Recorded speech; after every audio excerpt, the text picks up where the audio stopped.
Moi, ça dépend l'esprit. Si c'est fait gentiment, je rigole. Et si c'est fait méchamment, que des droites.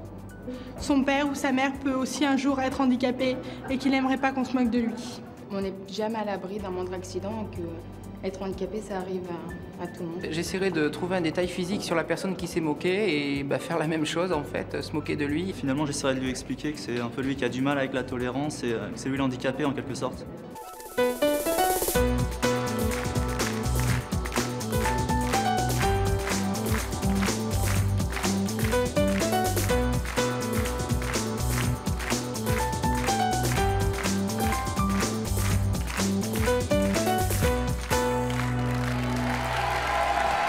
Bonjour à tous. Nos invités d'aujourd'hui ont un proche qui souffre d'un handicap. Toute leur existence, ils se sont occupés de ses parents, souvent au détriment de leur propre vie à eux. Ceux-ci ont décidé aujourd'hui de venir les remercier publiquement pour leur aide, leur soutien et l'amour qu'ils leur portent au quotidien. Je vous demande tout de suite d'accueillir très chaleureusement notre première invitée. Il s'agit de Marie-Christine.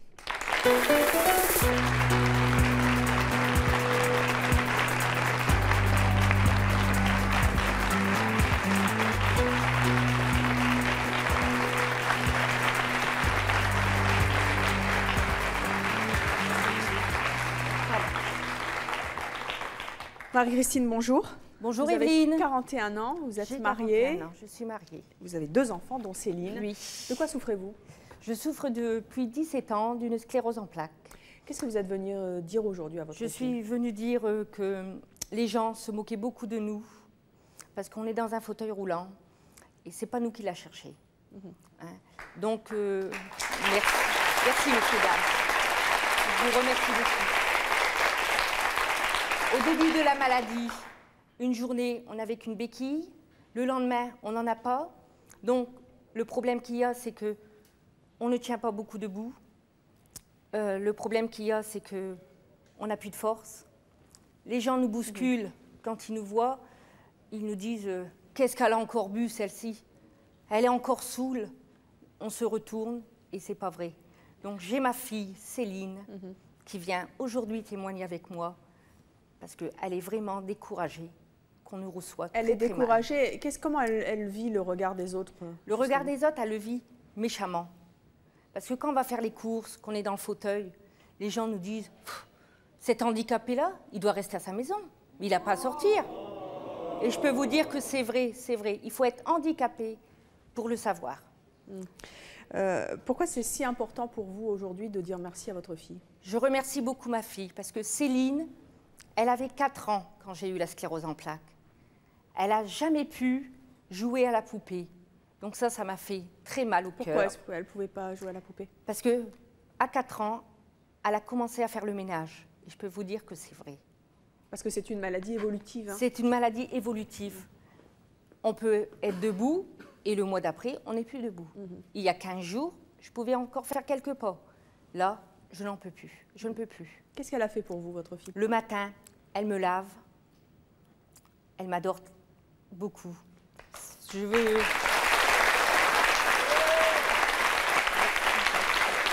Votre fille, elle a 21 ans. Elle a 21 ans, elle a commencé tôt à vous aider. Vous avez le sentiment qu'elle a un peu sacrifié son adolescence, son enfance pour vous? Oui, elle a beaucoup. Elle a beaucoup. Ce que je peux vous dire, c'est qu'elle a vécu avec moi en étant handicapée, mais elle a continué ses études en s'occupant de ce qui était médical. Donc ça, je lui donne beaucoup de courage.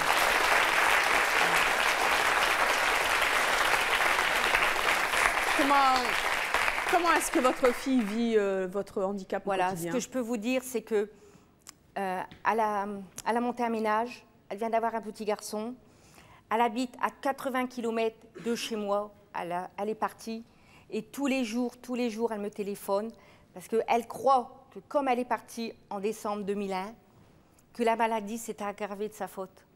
Mais je lui dis non, non.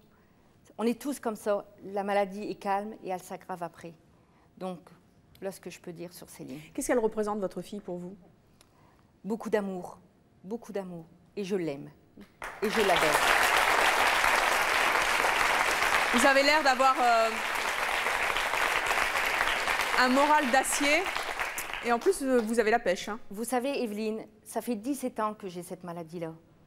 Et je me bats. Et je me battrai encore et encore. Et vous vous battez pour votre fille aussi, je suppose. Et je me bats pour ma fille. Alors on va l'accueillir justement.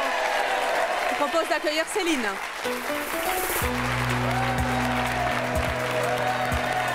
Ah, bisous. Bonjour Céline.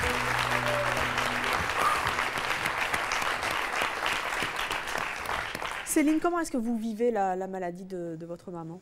Ben moi, je la vis bien, mais c'est les regards et les moqueries des autres personnes que c'est quoi j'accepte. les regards et les moqueries que vous acceptez pas? Quand elle est en fauteuil, c'est elle devrait rester chez elle, elle nous fait chier.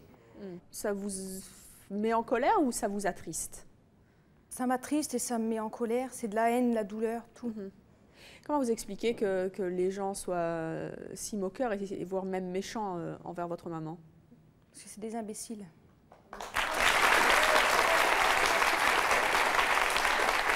Comment est-ce que vous avez vécu la maladie de votre maman?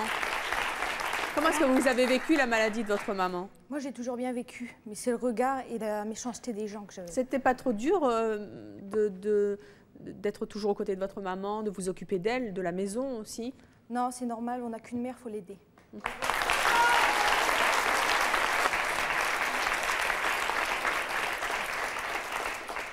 Si je vous dis que votre maman a quelque chose à vous dire aujourd'hui?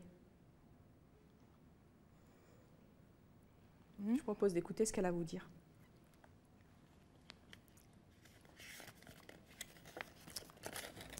Céline, tu avais 4 ans lorsque je suis tombée malade. Notre vie a changé. Tu étais alors une petite fille. Tu n'as pas profité de ton enfance, car tu as commencé à m'aider et à t'occuper de ton frère, qui avait 1 an. Plus tu grandissais, plus je t'aimais, même si tous les deux, on a eu des hauts et des bas. Tu as quitté la maison en compagnie de ton ami et ton fils Dylan. Aujourd'hui, tu vis à 80 km de chez moi, mais tous les jours tu me téléphones. Tu te sens coupable, tu crois que ma maladie s'aggrave à cause de ton absence. Mais tu sais Céline, tu as déjà tellement fait pour moi. Tu m'as offert le bonheur d'être grand-mère. Ne t'inquiète pas pour moi. Ma santé, c'est ce qu'elle est, et tu n'y es pour rien. Je veux que tu penses à toi et que tu réussisses ton mariage et que vous soyez heureux et amoureux, comme nous le sommes avec ton papa. Merci Céline, ne sache que je t'aime de tout mon cœur.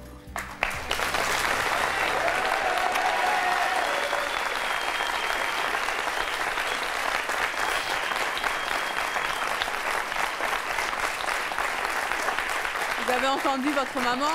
Elle vous dit de ne pas culpabiliser parce que vous êtes parti. Vous avez entendu ça? Et elle vous demande de vivre votre vie. Qu'est-ce que vous avez envie de lui dire? Même si je vis ma vie, j'ai toujours un reproche, tu sais. Mais non, il ne faut pas en avoir. Ce que je peux te dire, il ne faut pas en avoir.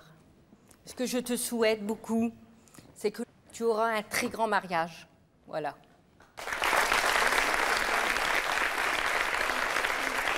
Bonjour. Bonjour. Je m'appelle Mathias et je voulais poser une question à Céline. Déjà, je voudrais lui dire qu'elle est très courageuse. Et que ce que maman vient de dire, ça m'a touché vraiment profond.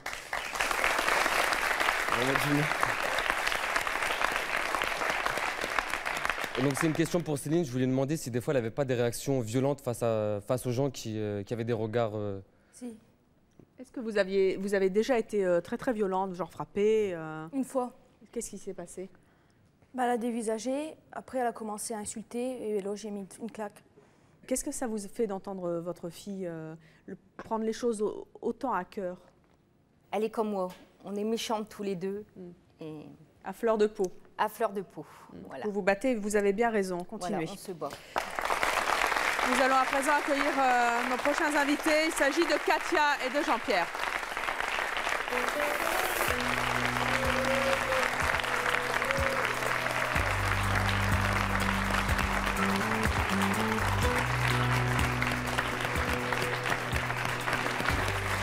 Katia, Jean-Pierre, bonjour.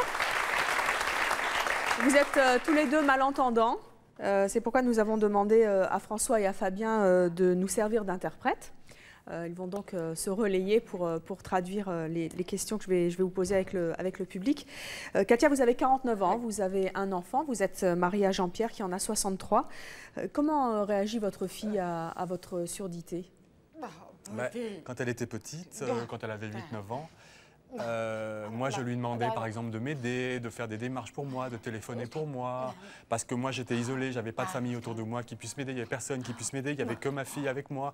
Mon mari, il travaillait, il était souvent en déplacement, bon, et puis on avait beaucoup de problèmes de communication, on n'arrivait pas à se faire comprendre, donc elle nous aidait beaucoup pour des tas de choses. Et puis quand elle est devenue grande, après, c'est une fille très intelligente, mais voilà, moi vraiment, elle m'a beaucoup aidé pour la sécurité sociale, pour les démarches administratives, pour les papiers, pour tout, elle nous a toujours aidés.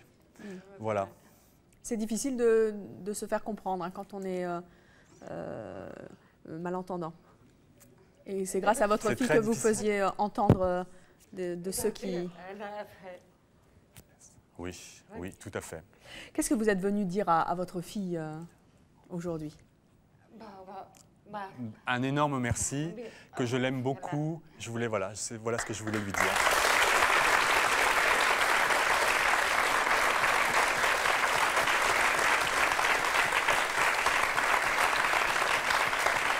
Comment est-ce que vous êtes malentendant, votre fille ne l'est pas.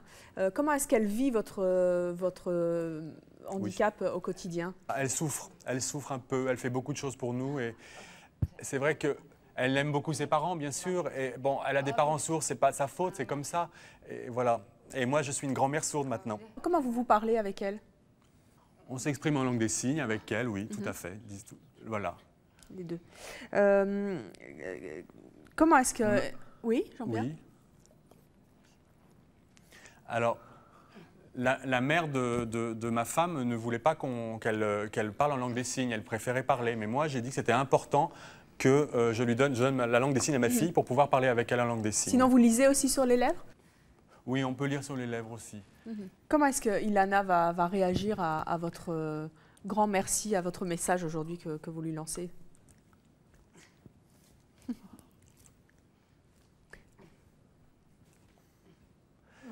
Ça va lui faire certainement beaucoup d'émotions, peut-être, sans doute. Je pense qu'elle va être émue. Voilà, parce qu'elle aime beaucoup sa mère. Et son papa aussi, je suppose. Alors, on va accueillir tout de suite votre fille. Il s'agit donc d'Ilana.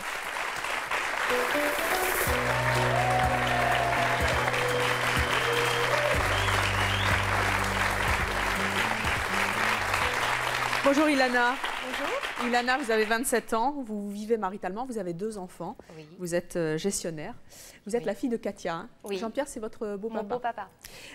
Comment est-ce que vous avez vécu le handicap de votre maman? Alors maintenant, donc de vos parents? Maintenant? Oui. Maintenant, je le vis bien. Et avant? C'était difficile. Qu'est-ce qui était difficile? La difficulté, c'était que très très jeune, j'ai été confrontée en fait à les aider au niveau administratif. Ils avaient constamment besoin de moi. C'était pas évident pour moi. C'était inverser les rôles un peu? Oui, c'était ça. C'était ça. J'avais l'impression d'être la grande personne. Vous étiez en colère contre eux, des fois? Non, pas en colère parce que je savais qu'ils avaient besoin de moi. Donc je ne pouvais pas être en colère, mais ça m'embêtait, oui. Il fallait me pousser un petit peu au derrière pour que j'y aille, quoi. Mais en grandissant, c'est vrai, ça m'a beaucoup aidée. Ça vous a aidé pourquoi? J'ai grandi un petit peu plus vite que les autres. Je ne sais pas si c'est forcément bien, mais en tout cas, moi, ça m'a aidée par rapport à mon travail, par rapport aux gens aussi que je rencontrais. Ça m'a ouvert à des choses que je n'aurais jamais connues si mes parents ne m'avaient pas poussée comme ça au devant de certains événements.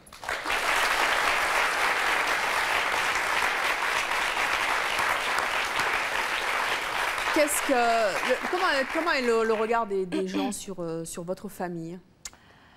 Alors dans le quartier où habitent mes parents, forcément ils ne sont pas nombreux hein, en tant que sourds, donc ils sont vite repérables. En général on les aime bien, on nous reconnaît tout de suite, mais il y a des regards qui sont très méchants, voire mesquins des fois. Qu'est-ce qu'on vous dit des fois? À moi, on me dit, non, ça va. À moi, on me dit pas de méchanceté, en fait, à eux, mais je les remarque autour d'eux. Je vois la mesquinerie des gens, des fois, qui est un petit peu poussée loin parce qu'ils profitent de leur handicap. Et c'est vrai qu'on ne le dit pas assez souvent, mais les personnes sourdes ont l'air tout à fait normales, mais par contre, se font manger, en fait, par leur entourage. Manger, c'est-à-dire C'est-à-dire, alors je peux vous donner un exemple. Par exemple, quand ils ont Jean-Pierre veut intervenir.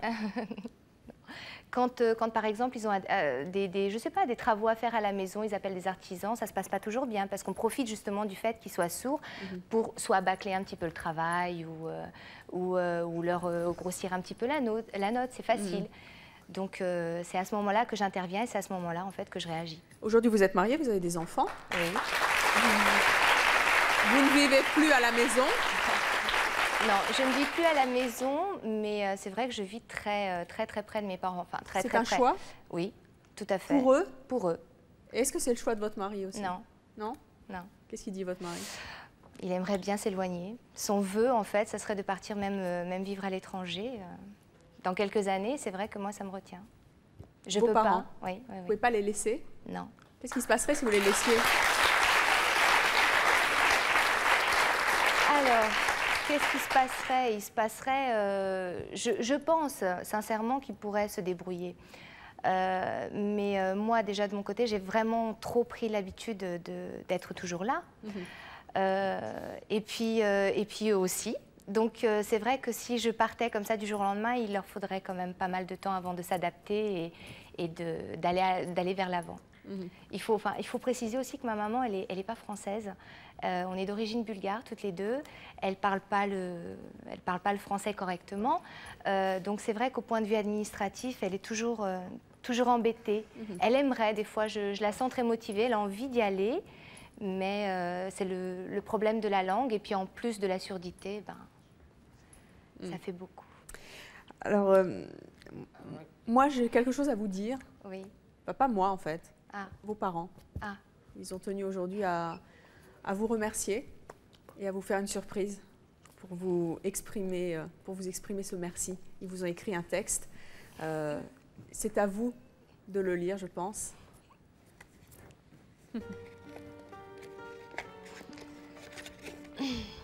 Iliana, je sais que tu as subi beaucoup de moqueries à cause de nous. À 8 ans, tu étais déjà intelligente comme une fille de 15. Tu as un cœur gros comme ça, tu as toujours été présente, gentille. Tu nous as toujours aidés alors que nous ne pouvions pas le faire pour toi. Tu es la seule sur laquelle on peut toujours compter. On ne peut pas parler, téléphoner, faire tous ces gestes quotidiens. Et c'est toi qui nous sers d'interprète. Je veux te remercier et te dire que je t'aime très fort. Merci ma fille, tu as beaucoup de courage. D'autres parents n'ont pas la chance d'avoir des enfants sur lesquels ils peuvent compter autant que nous pouvons compter sur toi.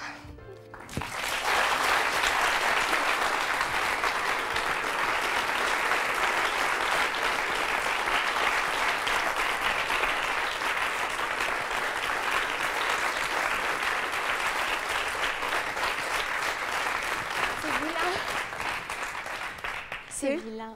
C'est vilain? Non, c'est vilain de me faire un truc comme ça. Pourquoi? Parce que ça fait chaud au cœur en même temps, mais ça fait drôle. Je le fais pas pour ça, vous comprenez? Mais eux le savent? Oui. Et ils ont tenu à vous dire merci aujourd'hui. C'est moi qui les remercie.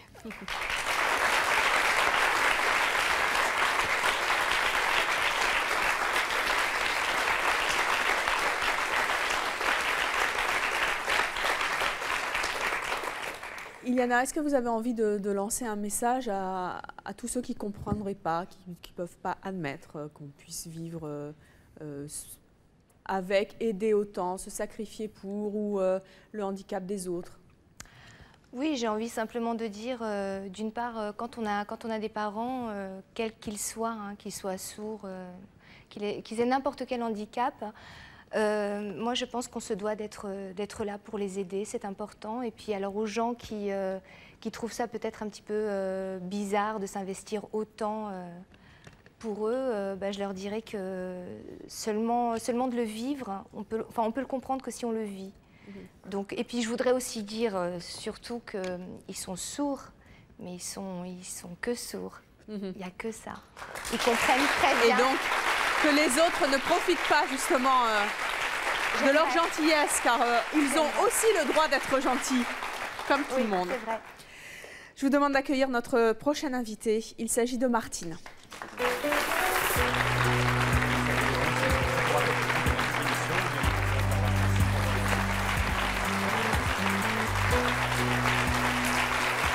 Bonjour Martine, vous avez 47 ans. Vous êtes mariée, vous avez 2 enfants, dont Anne-Lise. De quoi souffrez-vous, Martine? Eh bien, j'ai ce qu'on appelle une maladie de Stargardt, donc on va dire une dégénérescence maculaire. C'est une maladie de la rétine, c'est une rétinopathie, avec une vision centrale qui est complètement absente aujourd'hui. Donc c'est une dégénérescence de la partie centrale de la rétine, ce qui veut dire que je peux me déplacer sans trop de soucis, mais je ne vois pas les visages, je ne vois pas les détails, je ne peux plus lire et écrire qu'avec un appareil spécial qui s'appelle un téléagrandisseur. Les lunettes ne me suffisent plus. C'est une maladie, excusez-moi, c'est une maladie génétique. Dont souffre aussi votre fille? Alors, mes enfants, parce que j'ai mon fils aussi qui n'est pas là, mais qui était très présent aussi près de moi. Mon fils et ma fille ont un risque sur 2 d'être porteurs de la maladie. Mais c'est une maladie qui se déclare en principe sur le tard. Ils ont un risque sur 2 parce que soit ils ont pris les gènes de papa, soit ceux de maman. Et pour l'instant, cette maladie ne s'est pas déclarée chez eux? Pas pour l'instant. Qu'est-ce que vous êtes venu dire aujourd'hui à votre fille qui est présente dans nos coulisses? Eh bien, je suis venue lui dire que je suis émerveillée, outre le fait que je sois sa maman, de toute cette implication qu'elle a et avec toutes les difficultés que ça représente pour elle. Alors, elle s'est impliquée comment, justement, votre fille pour vous? Eh bien, elle s'implique en m'aidant au quotidien. Elle s'implique aussi, parce que bon, je fais partie d'une association et je fais quelquefois des manifestations. Elle s'implique aussi à m'aider, à préparer, à recevoir les gens. Et elle m'accompagne quelquefois lorsque je vais tenir un stand dans un salon. Et toujours très présente à me dire, attention, il y a des marches, il y a ceci, il y a cela, à me prévenir des embûches qu'il peut y avoir sur mon chemin. Et vous disiez les implications dans la difficulté. Quelles difficultés elle rencontre, elle, par rapport à vous? Les difficultés qu'elle rencontre, elle, par rapport à moi, c'est surtout le regard des autres. Le regard des autres, comme je pense les personnes l'ont dit tout à l'heure, est très difficile. Et qu'est-ce qu'il a ce regard? Quelle réflexion vous entendez? Disons que, personnellement, j'ai décidé de passer au-dessus de tout ça. Parce que le regard des autres fait tellement souffrir et j'estime qu'on a une souffrance qui est tellement grande que ce n'est pas la peine d'en rajouter. C'est vrai qu'il y a un grand chemin derrière tout ça, il y a beaucoup de réflexions. Mais le regard des autres est blessant parce que les gens ne savent pas. Les gens ne savent pas que, bon, vous me regardez, vous me croisez dans la rue, vous n'allez jamais imaginer que je suis malvoyante, parce que ça ne se voit pas. En plus, j'ai décidé de continuer à être coquette. C'est pas parce que je suis handicapée que je ne dois plus l'être. C'est réussi.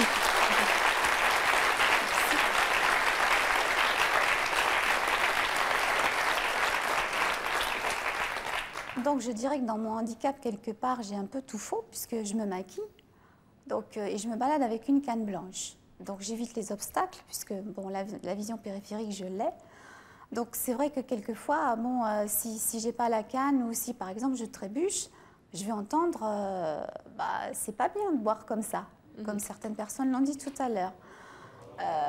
Eh bien oui, c'est des choses que l'on entend. Et je voudrais quand même, j'aimerais tellement que ce monsieur soit devant sa télé. Quel monsieur? Un monsieur que j'ai croisé il y a très peu de temps à Dijon. J'étais à la gare de Dijon, j'avais ma valise, j'avais ma canne. Et comme si étrange que ça puisse paraître, je suis capable de me servir de mon portable. Parce qu'il y a un point qu'on appelle le point braille sur le 5, comme sur les téléphones, comme sur les machines à carte bleue, etc.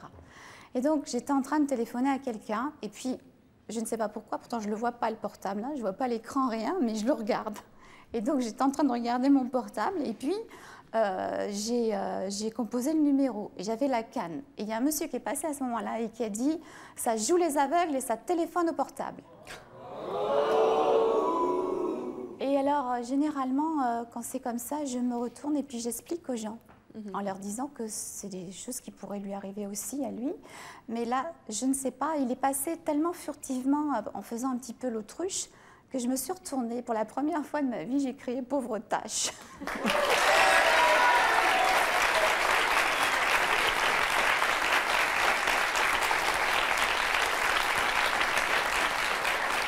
Et on espère que ce monsieur regardera sa télé et qu'il aura compris le message et puis qu'il ne faut pas qu'il vous recroise à la gare parce que peut-être un coup de canne la prochaine fois. Non, ça sert à, je pense que ça sert à rien. Je pense que, enfin, c'est mon avis personnel. C'est difficile de lutter contre la bêtise parce que là c'est de la bêtise. On ne peut pas lutter contre la bêtise. On ne peut pas empêcher les gens d'être des imbéciles. Hein. Alors on va en discuter avec votre fille.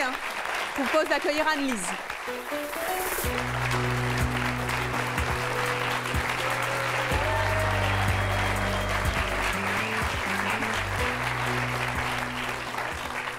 Anne-Lise, bonjour.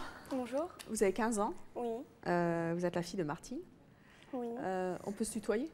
Oui. Comment est-ce que tu vis le handicap de ta maman? Bien, mais il est vrai qu'il y a quelques années, je le vivais pas très bien. Parce que savoir qu'elle ne me verrait plus jamais comme avant et qu'il fallait que je lise tout le temps ses courriers, etc., c'était quand même dur. Vous ne voyez pas le visage de votre fille? Je tourne mes yeux en fait pour la voir. Je la regarde sur le côté. Et sur le côté, vous la voyez? Oui. Ah.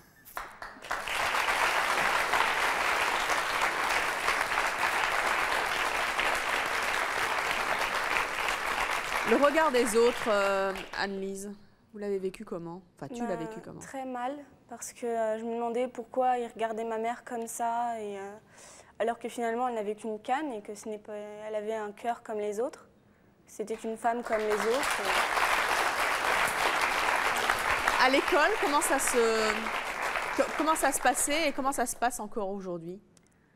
Bien, maintenant ça se passe mieux, mais avant, quand ma mère venait me chercher à l'école avec sa canne, je le vivais très mal parce que j'avais peur que les autres me demandent plein de questions. Et c'est vrai qu'avoir plein de questions, c'est se prendre vraiment à la réalité. Vraiment, et c'était assez dur. Donc je lui demandais de ranger sa canne avant de venir me chercher. Parce que le regard des autres vraiment était dur. Est-ce que vous avez souffert de ça, Martine, de devoir ranger votre canne un petit peu comme quelque chose de honteux finalement? Bon, je me souviens de quelque chose qui s'est passé. On était allés au cinéma tous les trois avec son papa, parce que le fils est grand, donc il fait un petit peu route tout seul. Et j'ai demandé si on pouvait me mettre tout en haut pour que je vois bien, pour que je vois au mieux l'écran. Donc on nous a fait asseoir sur un fauteuil sur le côté. Et à ce moment-là, toutes les personnes qui attendaient, donc il y avait une centaine, voire plus de pères Dieu qui se jetaient sur moi. Et Anne-Lise me dit, mais enfin, mais qu'est-ce qu'ils ont à te regarder comme ça? Ils n'ont jamais vu quelqu'un avec une canne. Elle était folle de rage. Et là, je me suis dit, il faut tout prendre à la dérision pour l'aider. Et je lui ai dit, mais tu sais, c'est peut-être pas ma canne qui regarde. Il regarde simplement maman parce qu'elle est jolie à regarder.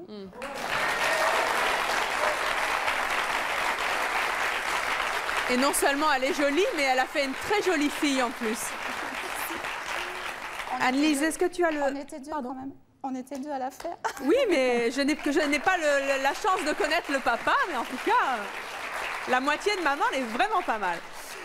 Anne-Lise, est-ce que tu as le sentiment d'être une adolescente différente des autres? Je réfléchis un peu plus parce que c'est vrai que je le vis et les autres peut-être ne comprennent pas certaines choses que moi je comprends grâce à ça. Si je te dis que ta maman a quelque chose à te dire aujourd'hui? Oui. Que ta maman a tenu aujourd'hui, devant nous tous, à te dire merci. Je crois qu'elle t'a écrit un texte que tu vas lire, si tu veux bien. Oui. Voilà, je l'ai écrit ce matin pendant que tu dormais. Donc, mon ange aux cheveux d'or, tu passes les épreuves de la vie avec brio. Tu es si jeune, mais déjà tu voudrais porter le monde à bout de bras. Tu es toujours là pour moi. Quelquefois, j'ai l'impression que les rôles sont inversés, que tu me portes comme je t'ai porté lorsque tu étais enfant. Je suis persuadée que tu aurais aimé que ton frère soit présent sur ce plateau. Mais comme moi, tu respectes sa souffrance. Petite fille, merci de tout ce que tu fais. Je suis fière de toi, de ta droiture, de ton amour que tu donnes aux autres, mais n'oublie pas. Ta vie est devant toi, pas facile quelquefois. Mais si tu pensais un peu à moi, ce chemin qui t'emmène vers le bonheur, à toi, tu es génial. Merci ma chérie, ton frère et toi, je vous aime.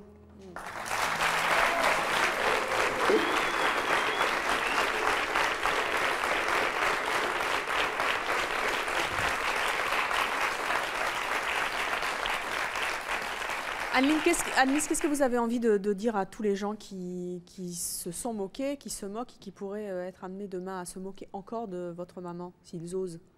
Mais qu'ils fassent attention parce que ça n'arrive pas qu'aux autres.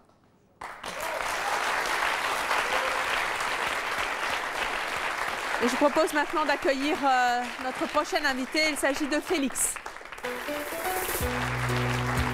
Ah, un bisou. Bonjour Félix, allez donc vous asseoir. Félix, vous avez 49 ans, vous êtes divorcé, vous êtes directeur financier, vous avez 2 enfants, dont Gwenaël. Contrairement à tous nos autres invités, c'est votre fille qui souffre d'un handicap. Tout à fait. De quoi souffre votre fille? En fait, ma fille a eu un handicap à la naissance, elle a eu un problème de naissance, c'est-à-dire qu'elle est née sans rétine. Donc elle était aveugle d'un œil, elle a subi 3 opérations qui lui ont permis d'améliorer sa vue. Elle a beaucoup souffert étant gamine, bien sûr, parce que les autres enfants voyaient qu'il y avait une différence. Alors, ce n'était pas tellement le côté de la vue, bien sûr, mais c'était le côté esthétique. On voyait très nettement qu'elle avait un problème à l'œil. Qu'est-ce que vous êtes venu lui dire aujourd'hui? Alors, en fait, j'ai été très surpris qu'elle m'appelle il y a 2 jours pour venir à l'émission, en me disant « Papa, est-ce que tu veux m'accompagner je voudrais parler de mon problème à l'œil, parce que je pensais que c'était une histoire qui était terminée. » Et donc aujourd'hui, je suis venu lui dire écoute, oui, j'ai entendu que visiblement tu as un problème. Bon, elle va arriver à avoir bientôt 30 ans, donc c'est plus un problème, je dirais, d'enfant. Donc je suis venu là pour lui dire il faut absolument qu'on en parle et puis qu'on essaie de trouver une solution. Voilà. Alors justement, on va l'accueillir. Je propose d'accueillir Gwenaël.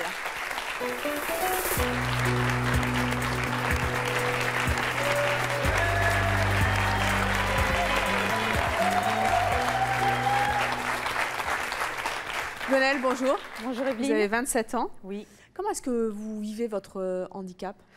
C'est pas tous les jours facile. Le plus dur, c'est quand je suis en proximité dans les transports en commun. Qu'est-ce qui se passe? J'ai minimum une personne par jour qui me regarde de travers. Qu'est-ce que cette personne vous dit à travers ce regard de travers? Ça dépend. Des fois, c'est la peur. Des fois, c'est le dégoût. Des fois, c'est l'étonnement. Mais le pire, c'est les femmes. Les femmes, qu'est-ce qu'elles font? Toutes les femmes se regardent. Les femmes se jugent elles-mêmes. Et les femmes ne supportent pas la différence et la tolèrent nettement moins. Un enfant me regarde avec étonnement. Mais pas méchanceté, c'est ça? Non. Il est curieux, il veut savoir pourquoi. Un enfant, je le laisse regarder. Un homme va toujours essayer de me regarder de manière discrète. Mais les femmes, c'est vraiment le pire. Qu'est-ce que vous lisez dans le regard des femmes?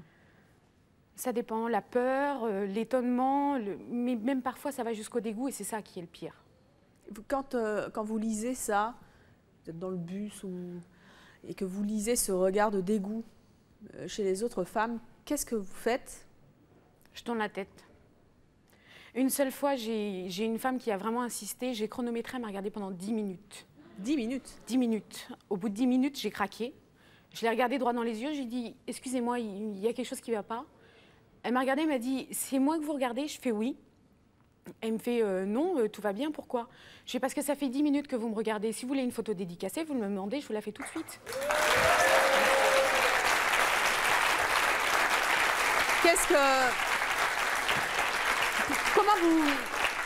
Comment vous analysez le fait que justement les gens réagissent comme ça? Les gens ont peur de la différence. Mais de la regarder avec autant d'insistance? Eh bien, ça, je ne comprends pas. C'est de la curiosité mal placée. Parce qu'ils pourraient vous regarder 2 secondes et puis passer à autre chose. Oui, mais certains le font, mais d'autres, c'est vraiment insistant. Et c'est ça qui est le plus difficile. Comment est-ce que votre papa vit votre handicap? Écoutez, je l'ai appris que récemment, puisqu'on n'a jamais eu l'occasion d'en parler. Et Vous n'en parlez jamais? On n'en a jamais parlé. C'est grâce à C'est mon choix, en fin de compte, qu'on en a parlé. Et mon père a été très surpris que j'en souffre. Attendez, vous avez 27 ans, vous n'en avez jamais parlé? On n'en a jamais parlé ensemble, non. C'est un peu fait exprès Non, c'est pas fait exprès. Comme j'ai dit tout à l'heure, moi j'ai toujours considéré le côté problème de vue. C'est-à-dire le fait qu'elle n'avait pas de vision. Esthétique, si, quand elle était gamine, mais après je ne le vois pas, moi, de problème. Pas les répercussions psychiques que ça pourrait avoir. Dans mon entourage, personne ne fait la remarque. Mes amis ne m'en font jamais mention. Donc moi, j'ai pas du tout cette perception qui est là. Parce qu'en fait, c'est pas par rapport à un cercle d'amis ou de gens qui sont proches, c'est par rapport à la vision de l'extérieur, visiblement. C'est-à-dire des gens qui sont dans le métro, qu'elle ne connaît pas. Donc moi, j'ai pas eu l'occasion, pas même une fois. Et vous n'avez pas senti le malaise de votre fille? Ça vous embête que votre papa n'ait pas eu conscience de ça? Non, pas du tout. Non. Pas du tout, parce que j'en ai parlé à ma maman plus facilement qu'avec mon papa. J'en ai parlé avec ma sœur, qui est d'ailleurs là dans le public, elle nous accompagnait.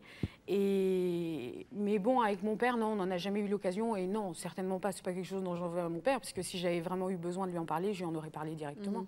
Et moi, si je vous dis que votre papa, ça l'embête un peu de ne pas avoir pris conscience plus tôt que vous souffriez beaucoup de ce handicap et du regard des autres? J'en suis sincèrement désolée, mais... Et si je vous dis que, justement, votre papa a quelque chose à vous dire aujourd'hui? Écoutez. Guénaëlle, j'ai été très étonné quand tu m'as demandé de t'accompagner à l'émission C'est mon choix pour parler de ton problème à l'œil, parce que tu le vivais mal à travers le regard des autres. Je n'en avais absolument pas conscience. Je suis d'autant plus surpris que je sais que tu as suffisamment de caractère pour réagir instinctivement aux agressions des autres. C'est ce qui m'a fait penser que ce problème était très important pour toi. Et c'est la raison pour laquelle je suis aujourd'hui sur ce plateau, alors que tu sais que je suis particulièrement allergique à ce type de situation. Je veux t'apporter mon support en tant que père, mais également le réconfort de ta famille, pour t'aider après l'émission. En plus, je voudrais, là c'est plus le père qui parle, mais c'est l'homme. En tant qu'homme, je veux te dire que je te trouve très jolie et je dirais que tu as une petite coquetterie dans l'œil. Sache aujourd'hui que j'ai compris ton message.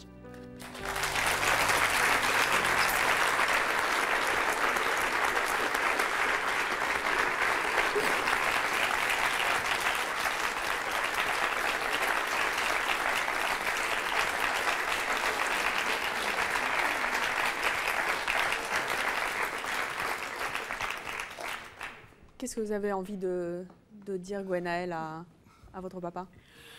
Qu'on n'en a jamais eu l'occasion de parler, et donc t'as pas à te sentir coupable, et puis je t'aime, papa.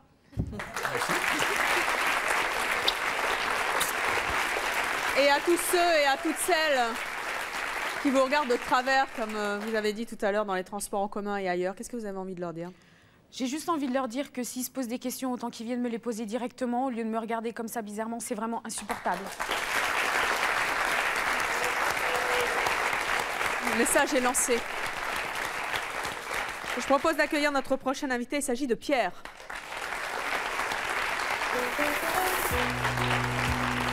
Pierre, bonjour. La bise. Ah bah oui, non mais c'était pour vous attirer vers moi, je voulais pas que vous me serriez la main. Donc je grimpe.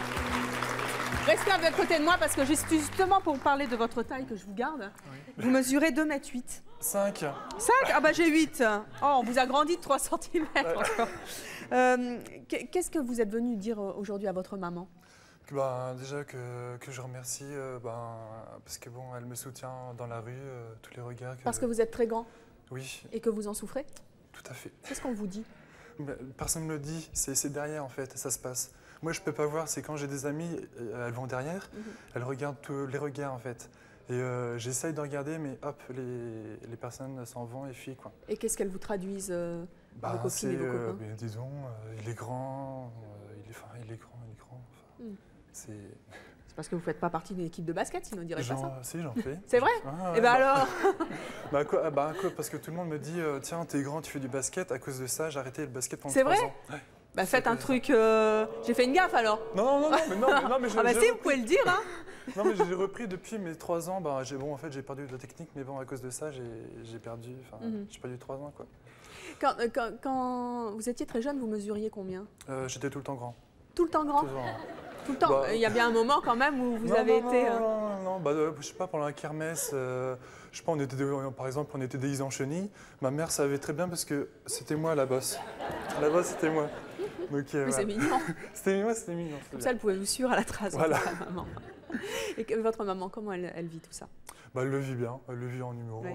Quand elle est à côté de moi, elle attaque en fait. Ouais. Quand elle voit Elle attaque plus que vous? Oui. Ouais. Je commence à attaquer, là c'est bon. Il ne faut pas vous chatouiller maintenant. Voilà. Vous avez raison. Vos parents sont grands aussi? J'ai mes parents qui font 1m80. Mais j'avais mon grand-père qui faisait 2 mètres et s'est marié avec une femme de 1m50. Ah. Qu'est-ce que vous êtes venu dire à votre maman aujourd'hui? Je remercie pour tout parce que grâce à elle, je m'en sors. C'est entre guillemets son petit médicament, quoi. Vous n'avez pas besoin de médicaments. Oui, non, je crois pas. Non. Alors, allez vous asseoir, on va accueillir votre maman. Elle s'appelle Eliane.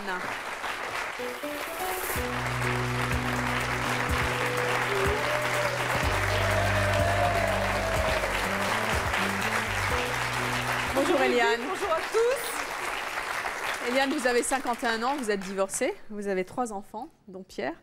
Comment est-ce que vous vivez la grande taille de votre fils? Moi, très bien. Je suis fière de lui, de toute façon.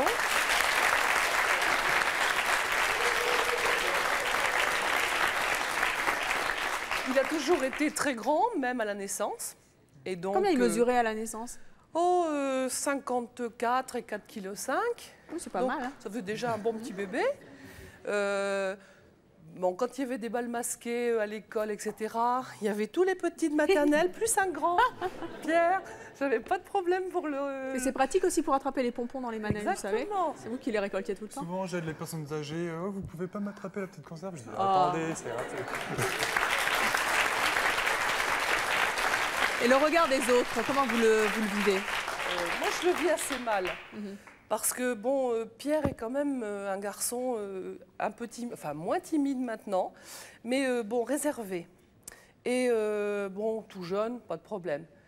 Ensuite, je crois qu'à l'adolescence, ça a commencé à aller très mal. Il faisait du basket, bien sûr, et pendant 2 ans, il a joué. Systématiquement, qu'est-ce que tu fais? Du basket? Et donc, à la j'ai limite- fait la gaffe tout à l'heure. Hein. Bah ouais, C'est pas grave. tout le monde. Mais bon, 1 fois, 2 fois, 100 fois, ça fait beaucoup. Donc, il a arrêté le basket. Bon, c'était son choix, là, justement. Et je sais que, bon, il souffrait quand même hein, de cette différence. Il y a un an ou 2, Pierre a pris quand même de la maturité. Et bon, bah, il réplique maintenant. Moi, on a une forte connivence tous les deux quand on se balade. Bon, on voit les gens qui vont nous sortir une bêtise. Et donc, on se regarde, on fait « Oh, il est grand, hein !» Et donc, et aussitôt, on l'entend. À quoi vous voyez les gens qui vont faire une bourde ou sortir une méchanceté? À quoi vous le voyez? Vous dites ça se voit. Bah, il y a 2 catégories. Il y a les petits, les petits jeunes. Alors, quand ils le voient, c'est complètement émerveillé, inquiet. Mais ça peut pas être comme ça de sympathie. Donc là, pour les Oui. enfants, il n'y a aucun problème de toute façon.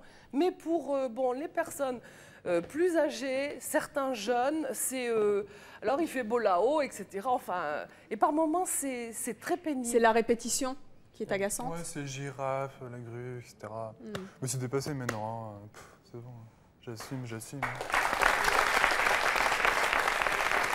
Bonjour. Bonjour. J'aurais une question à te poser au niveau des vêtements. C'est pas un peu dur pour en trouver? C'est très très dur. Ces chaussures, vêtements, c'est dur. Je les fais pas encore sur mesure, mais je pense que bientôt ça va se faire. Mais est-ce que vous pouvez encore grandir? Non. Si, j'ai encore du cartilage. C'est pas vrai? Si. Jusqu'à où? Environ 2,10 m, quelque chose comme ça. C'est quelque chose qui vous inquiète? Non. Maintenant, je le prends. oui. Non, parce que j'ai mon médecin qui me dit si tu veux, on peut arrêter la croissance avec des médicaments. Je dis non, je laisse la nature faire, puis c'est bon. Hein. Bonjour. Oui, ce que je voulais dire, le jeune, pour lui, ce n'est pas d'handicap. Il est bien. Ah mais moi, pourquoi vous me regardez, moi? Non. Excuse-moi, mais bon, il est bien avec sa taille. Donc, il ne faut pas qu'il va trouver qu'il est handicap.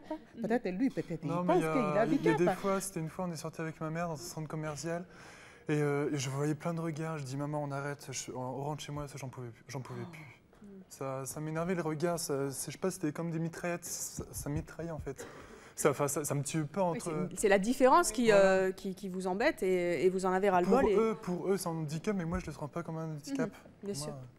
Qu'est-ce que... En fait, moi, Eliane, j'ai quelque chose à vous avouer. Votre fils a quelque chose à vous dire aujourd'hui. Il a tenu à vous remercier et il vous a écrit un texte. Cette personne m'a donné la vie. Cette personne m'aide quand j'ai des difficultés. Cette personne me fait vivre. Cette personne me donne confiance et sécurité. Cette personne me réconforte quand je suis blessé par des remarques sur ma taille. Cette personne se préoccupe peu de mon physique, mais beaucoup de mon cœur. En conclusion, cette personne, je l'aime et je l'aimerai toujours. Cette personne s'appelle maman et je l'aime énormément.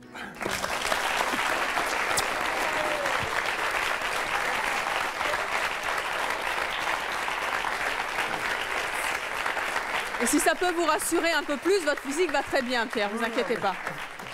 Je vous demande d'accueillir notre prochain invité. Il s'agit de Sarit.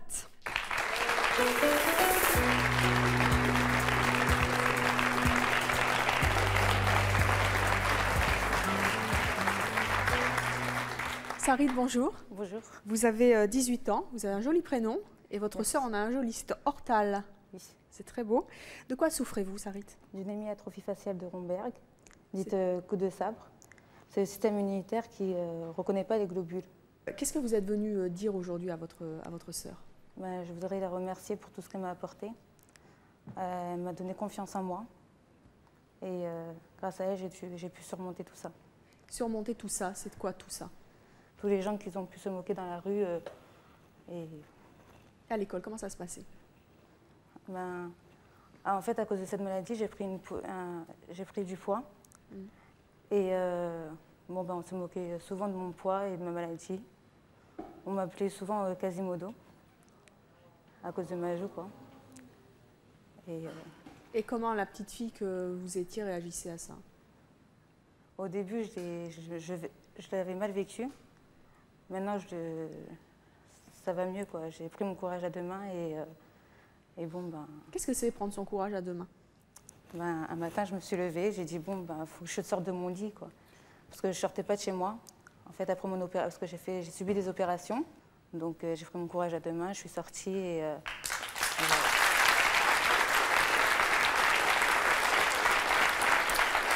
Pourquoi c'est important pour vous de témoigner aujourd'hui? Parce que je ne supporte plus les moqueries. Vous avez entendu les témoignages de nos invités. Est-ce que, comme Gwenaëlle, vous entendez des choses, les regards des femmes? J'entends beaucoup de choses. Par exemple, on était dans un centre commercial avec ma mère. Et bon, il y a une dame, la caissière, elle dit à ma mère, comment vous pouvez sortir votre fille avec une rage de dents comme ça? Mais bon, Comment on fait pour se lever tous les matins et continuer à aller au supermarché, à sortir, à faire comme si de rien n'était malgré ces regards-là? Qu'est-ce qui vous motive? Qu'est-ce qui vous prend à l'intérieur pour que... Ma soeur m'a beaucoup motivée, ma famille m'a beaucoup motivée. Avant, j'étais pas comme ça. Et là, en fait, cette maladie, elle m'a donné beaucoup de confiance en moi. Et votre sœur vous a aidé beaucoup, et c'est pour ça que vous voulez lui dire merci aujourd'hui. Alors on va l'accueillir. Je vous propose d'accueillir Hortal.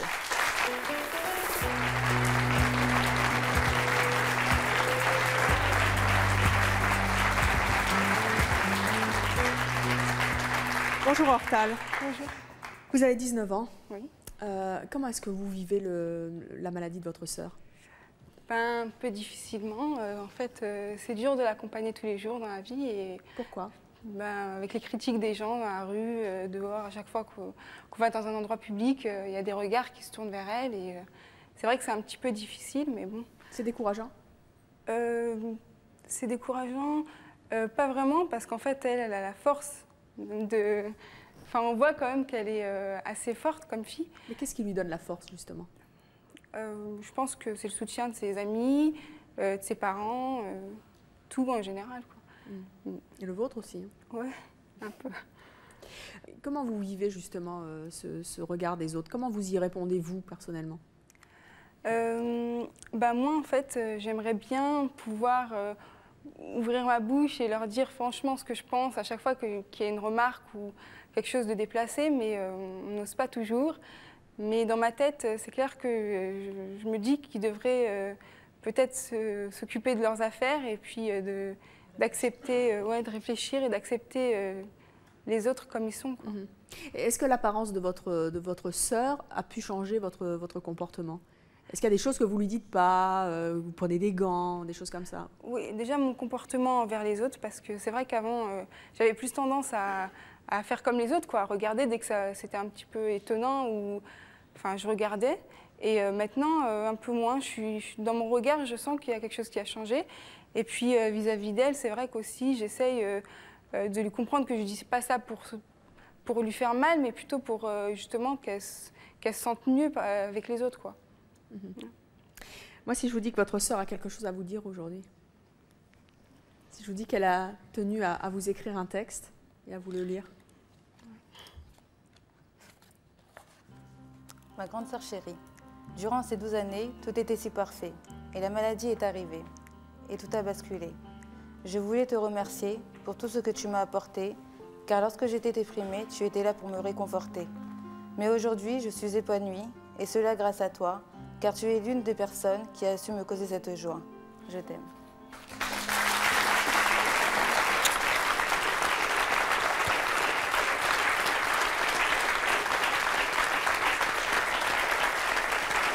Ortal, qu'est-ce que vous avez envie de dire aujourd'hui à tous ceux qui pourraient encore se moquer de votre sœur? Qui devraient d'abord apprendre à la connaître avant de regarder son physique, parce qu'il n'y a pas de... Et qu'est-ce que vous avez envie de lui dire à elle? Qu'elle l'aime aussi et qu'elle reste courageuse. Et puis, je pense qu'elle va devenir vraiment quelqu'un de très bien. On en est sûr. En tout cas, merci à tous nos invités d'être venus sur le plateau de C'est mon choix pour témoigner et pour dire à quel point il faut arrêter de se moquer de ceux qui sont différents. Et c'est ce que nous tenons à faire chaque jour dans C'est mon choix. Merci à tous et à toutes. Merci à vous d'avoir participé à l'émission et à vous de nous avoir suivis comme chaque jour. À très bientôt.